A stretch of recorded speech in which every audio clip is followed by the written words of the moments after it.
Hello, and welcome to another edition of. I came up with a name for the show. Very exciting. Welcome to another edition of the. I get the music wrong. That's not the intro music. That's Lester Young and Buddy Rich with Nat King Cole doing I Want to Be Happy. That's not the song. Okay. The name of the. Okay, here's the real music. The name of the show is. The Comic Book Review! Pretty good, huh? Today I'm going to be reviewing Heroes in Crisis, which I've been avoiding reviewing. I've heard people talking of. I heard the concept of it. I've seen some clips of it on Tom King's Instagram, and it looked like I wouldn't like it. I started reading it. I don't like it. I mean, it's a really interesting idea. And I suppose it's drawn somewhat from Tom King's experience working in the Middle East. Was he in the CIA or the FBI or the BLT? He worked over there, and I think he saw some shit, you know. So I the comic books about like dealing with trauma, and so I don't want to make fun of that concept because obviously that's a real problem that like soldiers deal with, police officers deal with, people deal with if you've been through some shit. But I just don't know about applying that to superheroes. Like if Batman gets traumatized every time, yeah, Batman's been through insane things. Well, first of all, he went through the initial trauma of losing his parents, which is what made him Batman. But then, I mean, he's been through so many crazy things. I mean, his little buddy got killed by the Joker, and then he's got people like dressing up like his dead father and psychologically torturing him. I mean, that's what's happening right now in Batman. He's hooked up to some nightmare machine, some sort of nightmare machine, and he's being made to, Bane's trying to break him psychologically. So yeah, of course, realistically, mentally, they would have lots of problems. But this isn't realistic. People don't dress up like bats, do they? No. Well, I'm not even gonna say it. But I just don't know about this whole concept of like how realistic. I mean, stuff got dark in the '80s with The Dark Knight, and then what was the one where Plastic Man's wife died?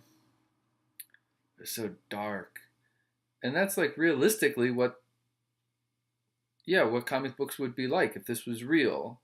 Like people get beat up and people are murdering innocent people, and yeah, realistically, that would be scary stuff. But it's not realistic. It's a comic book, and I just wonder how realistic you can make this stuff before you're basically just destroying the medium. You're just basically acknowledging, yeah, it's not fun. So I don't know. But this is just the first issue. I've only read the first issue. I know there's more out than this.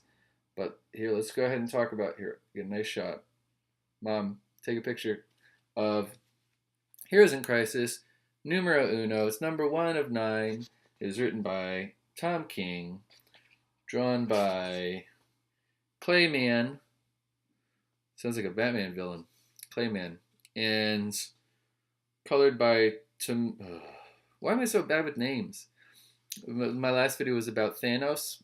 Apparently I say Thanos, and someone called me on it. I can't even say Thanos' name right. It's colored by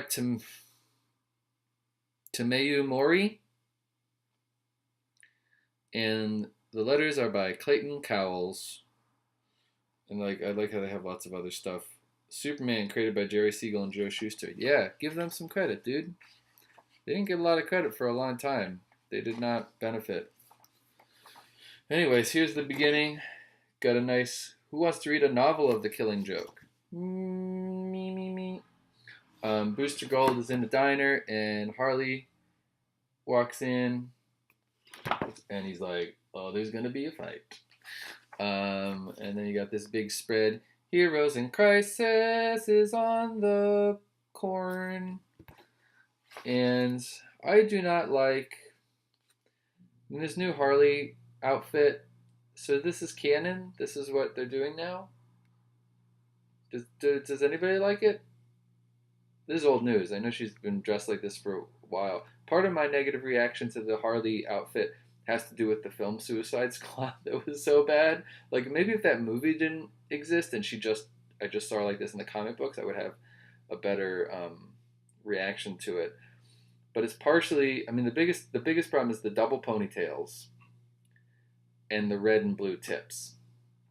I think if she just had maybe a shorter haircut or one ponytail or it just looks so much like it was designed by someone in junior high school, middle school. It bothers me. But anyway, so we got these Tom King's famous 9-panel layout. I thought this was used to really great effect in Omega Man. Um, Maybe it's just because I'm an emotionally closed off man, but I don't like this. Like she's like trauma, that's not real, and then she like starts crying. I don't know if I want to see Harley Quinn cry. I just don't know if that's why I read comic books. And she's drinking coffee, made me want some coffee. Yeah. A lot of comic books start in a diner. A lot of movies and stuff, they start in a diner. Planetary. Here's a good comic. She gets some pie. She goes, ooh, this is good. Smells like America. Okay. Hashtag cancel South Park. Hashtag cancel South Park. Cancel it. Hashtag. And you got a cool thing here of a crow eating Blue Jay. Is that his name? Blue Jay. I'm Blue Jay and I shrink. And then he's like, sometimes I wake up and I'm tiny. And I'm drowning in the covers. I just don't know if I want to hear this. It's just so sad. Poor little Blue Jay. Do you ever see The Incredible Shrinking Man? That movie? It's a sci-fi film based on a short story by Richard Matheson, the great fantasy sci-fi author. And it's about this guy who's, I think every day he shrinks like an inch or something like that. And he starts out big and then he gets tinier and tinier. And it's a really funny movie because it's black and white, it was shot in like the 50s or whatever. And so to make him tiny, he's still normal and they just show him on a big chair and he's so upset. He's so upset to be getting tiny. He's just pissed. He's just like, and he's really crabby. It's funny. And then Harley goes crazy, or doesn't go crazy. She's always been crazy, and she does that great crazy face. That is a well-drawn crazy face. I like that. And she starts attacking Booster Gold. Now, one thing I don't understand here is Harley doesn't really have any powers, right? I mean, I know a lot of people don't have powers, and they're still like really good fighters and stuff. But Booster Gold, he's got a lot of powers. He's wearing this. I mean, he doesn't have any powers, but his suit does. Doesn't have a force field. I just don't understand how Harley can mess him up so bad when he's got powers. I mean, he uses them and he knocks her back. I think part of it is maybe he doesn't want to hurt her, or maybe there's other people around. Then we got the real and then what was almost confused though, like then Superman shows up and all of a sudden Aquaman's in the comic and I don't know where he came from and there's a Snickers truck. It's so seamless. I should just review this comic, the Snickers one. I didn't even read it. What happens? With the robot who I may not. Anyways. Oh boy. And then Superman sees a bunch of dead people. They're all gone. Oh, Tom does that thing I don't like in here where he inverts the language. There's something Freud wrote. I think about it, Goldie, now and then. You know what I mean? Like it should be, there's something Freud wrote, and I think about it now and then, Goldie. Right? That's grammatically how it should be. I know people don't speak grammatically, but for some reason it seems to me like he knows the right way to say it, and he intentionally says it wrong to make it seem more natural, and I don't know to me that's not the effect that bothers me. But anyways, I haven't talked about the art at all. Good art. But I think the best art is definitely this page. I mean, I love the Snickers truck. It's so well drawn. Snickers trucks are hard to draw. Hotspot's cool. I'm Hotspot, and I have a catchphrase. I'm just warming up. I like that he says it again at the end. He's like, I'm just warming up. But then this is my least favorite thing in the whole comic. And by the way, like I said, I hate to have these reviews just me pointing out the negative things, the things I don't like. In general, obviously, this is great. A great comic. But why am I just saying the negative things? I don't know. Anyways, let's explore that next vlog. Right now, I'm still in it. This thing I definitely do dislike. So he's like, I'm Hotspot. I'm just warming up. And then he's dead, and Superman sees him, and Superman says, Hotspot is confirmed. There's a thing he would say. I can't remember. That's what popped into your head, Superman? His catchphrase? Although I can see that. Catchphrases are powerful. If you found Urkel dead, the first he's in a puddle of blood and you're shocked, and the first thing that would pop into your head would be, did I do that? Catchphrases are that. I guess that is realistic. And then here's Booster Gold fighting Harley and losing, which I guess makes sense. He is trying to shoot her and she's flipping around it. I mean, even though she doesn't have powers, she'd just be really good. She's agile. And she tries to stab him, and he flies him. He flies her. I do like, okay, so now I'll point out positive things. I like this dialogue. He goes, then I'm taking you to the Hall of Justice. He's kind of like, you're in trouble. I'm going to take you to the Hall of Justice. I did think that is funny. Then he goes, we all need justice. Oh yes, we so very much do. Anyways. And then this page, Flash is dead? That's surprising. Because, so I guess this is a mystery. I've heard this is a murder mystery. I don't know who did it. I'm a little behind. You probably know already. I'm a little behind. Maybe I should be reviewing newer comics, not ones that are a month old. But who killed the Flash? Is it Harley? Did Harley kill everyone? Harley Quinn killed the Flash? No way. Well, maybe she drugged everyone.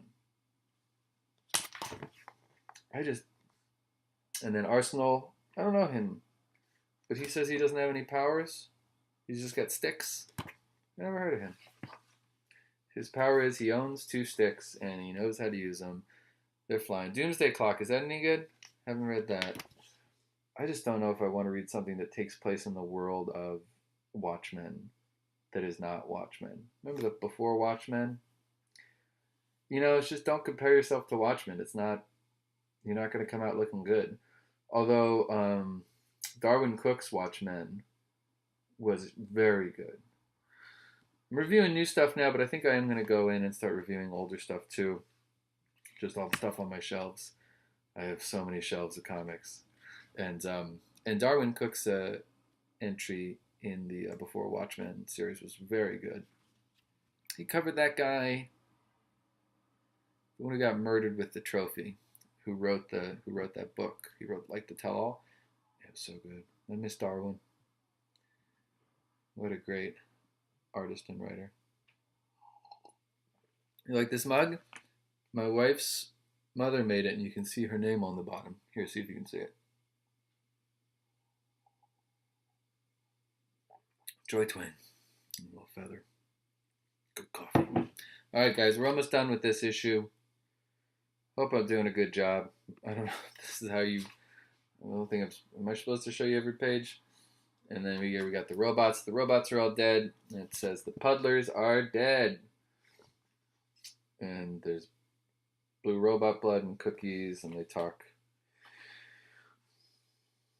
So obviously I think this whole thing's like a little too sad or too melodramatic or whatever.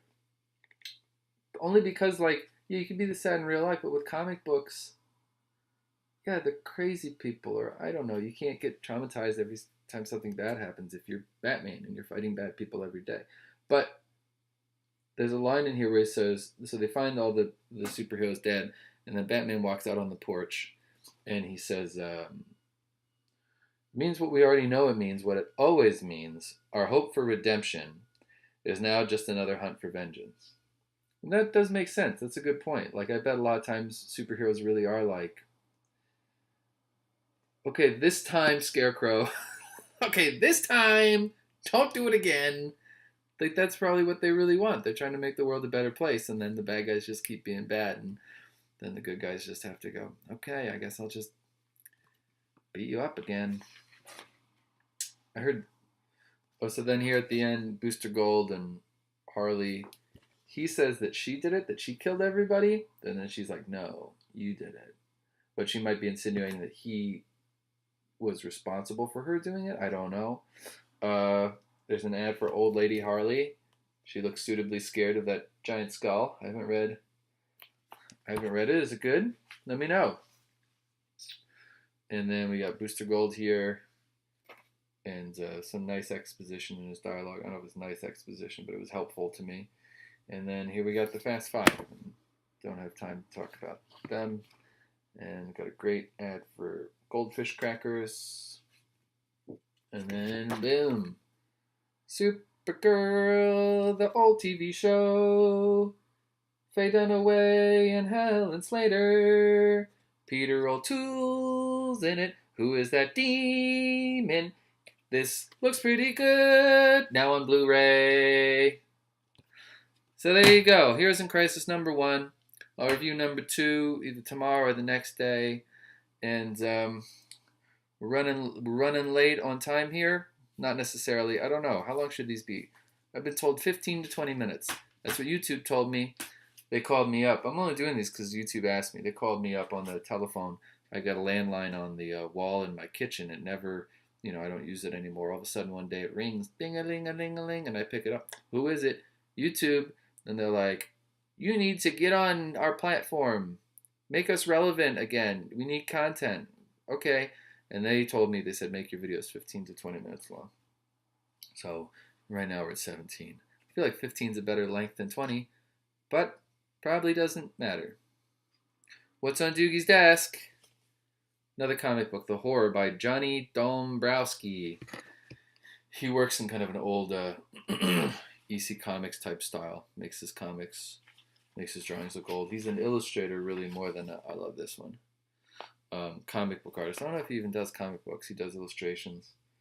He did a beautiful Doctor Strange poster recently for Mondo. And then this another one of my favorite illustrators, whose name I suddenly can't remember. Oh no. He's really great. He's one of my favorite illustrators. Don't know his name. Isn't this beautiful? Nice risograph. That's that. What else is new? My son started playing soccer. He's killing it. He's doing a really good job. He's 3 and some change. Yeah, they started playing soccer that early, and he's doing a really good job. And that's about it. It's getting warm here. I went and played racquetball by myself yesterday outside. I need some exercise besides just walking. I need some like hoo ha hoo hoo hoo ha ha hoo hoo hoo. So I went and played racquetball. We got those big walls here in Astoria that you play handball against. And I just went and played a little racquetball. It was good cardio. Nice way to get out there. I got to get back on the ping pong.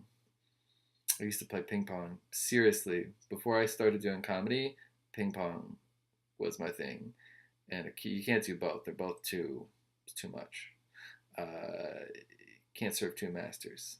But so I stopped. I haven't played table tennis in years, but we live in a place now where it's pretty easy for me to get to Pips down in Brooklyn. And then there's also a really great, supposedly, ping pong hall here near the Queens Museum. So I might start going there. But I gotta get back in it. Anyways, that's it. I think tomorrow I'm going to talk about Heroes in Crisis 2. I think I'll just stick with it. I think they're up to number 7 or 8 now. So, we can get to number 9 in a couple days. Anyways, thanks for watching. Here, let's get the music on. Here we go. There we go. Thank you for watching. And I'll see you again soon.